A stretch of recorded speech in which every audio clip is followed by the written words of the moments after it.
Now, we have another resignation from the Trump team that happened this week. Now, Politico reported on Thursday that Andy Hemming had resigned from his position as the White House Communications Director, Team Director of Rapid Response on Monday. Now, look, that name, not familiar to a lot of people because apparently this guy worked in the shadows. So his name really wasn't out there, but it turns out he performed a very important role inside the White House. He was Donald Trump's news fluffer. So what does that position entail? Well, earlier this month, Politico profiled Hemming and found out that he was responsible for finding positive mainstream news stories about the Trump administration and recirculating those reports to key reporters and talking heads. Now, look, I talked about earlier, a couple of weeks ago, after Politico did that report, how Sean Spicer and Reince Priebus would fight over who gets to deliver this report. So Andy Hemming, he was the guy that gathered everything up and then sent it out to all the different people in the administration. They'd go and pick through all this stuff, and they would bring the most positive stuff out to President Trump. And they would fight over the privilege of who got to bring it to them. Sad. Very, very sad.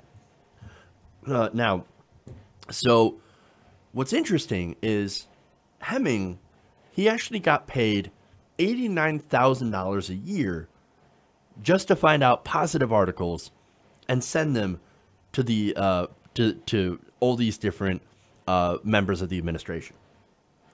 Now, look, one important thing to note about this job is that, look, this isn't unique to every, to this administration. In fact, every administration does this to a certain extent.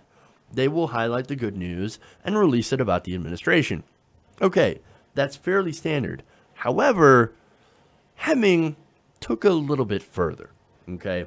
And what's also interesting is Trump's relationship with the press and how it's a little bit different.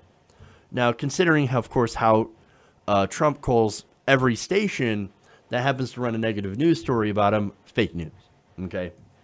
Now, I talked about some of the work that he had done, right? And how it got released to Reince Priebus. Now, this goes back to a Vice report reported earlier this month. Now, they said that the result of Hemming's work was a folder filled with positive news that is delivered to Trump twice a day. Quote, the folders are filled with screenshots of positive cable news chyrons, admiring tweets, transcripts of fawning TV interviews, praise-filled news stories, and sometimes just pictures of Trump on TV looking powerful. So some of that, of course, is like, oh, we can't find a positive news story about Donald Trump. I know. Let's send a picture of him looking powerful. That was part of his job. Again, super sad. Now, interestingly enough, one White House official said the only feedback the White House communications shop, which prepares the folder, has ever gotten in all those months, it says, quote, it needs to be more fucking positive. Because, again, you don't want to hurt the baby's feelings. You want to make sure the baby feels powerful. The baby being Trump. And that's why some in the White House referred to this as a propaganda document. So, again, if you're talking about blasting out positive news coverage, okay, all administrations do that to an extent, as I said. But they don't do the propaganda document. And that's what they literally call it inside the White House. This is not something that left-wingers, people who are against Trump, made up. That's what they call it, okay? Now, if somebody actually, speaking of other administrations, somebody brought that to President Obama, twice a day, not once, but twice, they would literally laugh you out of the room, okay? But since our president's a child, he's a baby, sad, he loves it, he's got to get his propaganda document. Oh, look at this wonderful article from Breitbart. Oh, look at that picture. Don't I look so presidential? I look presidential. Yes, you do, little Donnie. Sure you do. What a sad, sad excuse for a human being. Now, Hemming has been approached by the press, and he has not publicly commented on his exit. However, a White House source told CNN that the decision to part ways was mutual, but CNN, fake news, so you never know. So, my opinion on this, look, I think that job is probably one of the worst jobs in the White House. You're President Trump's news fluffer. Okay?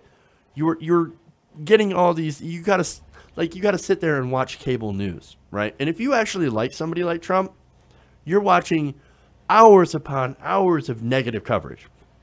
And then you gotta go and watch the knuckleheads over at Fox and Friends in the morning, where you'll only find positive news. So maybe that's where he's spending most of his time. Terrible job. Terrible. And maybe they'll find a few good articles from Breitbart, but considering how Bannon is a little angry at the administration, maybe not Trump himself, but the rest of the administration, it might be a little rough to find a positive article there. But nonetheless, that's what happened. His news fluffer is gone. Now, do I think they're going to replace him? Of course he does. Someone's got to feed Trump's ego, lest the baby get upset. It just shows what a sad, sad state we live in with Donald Trump at the helm. God help us all.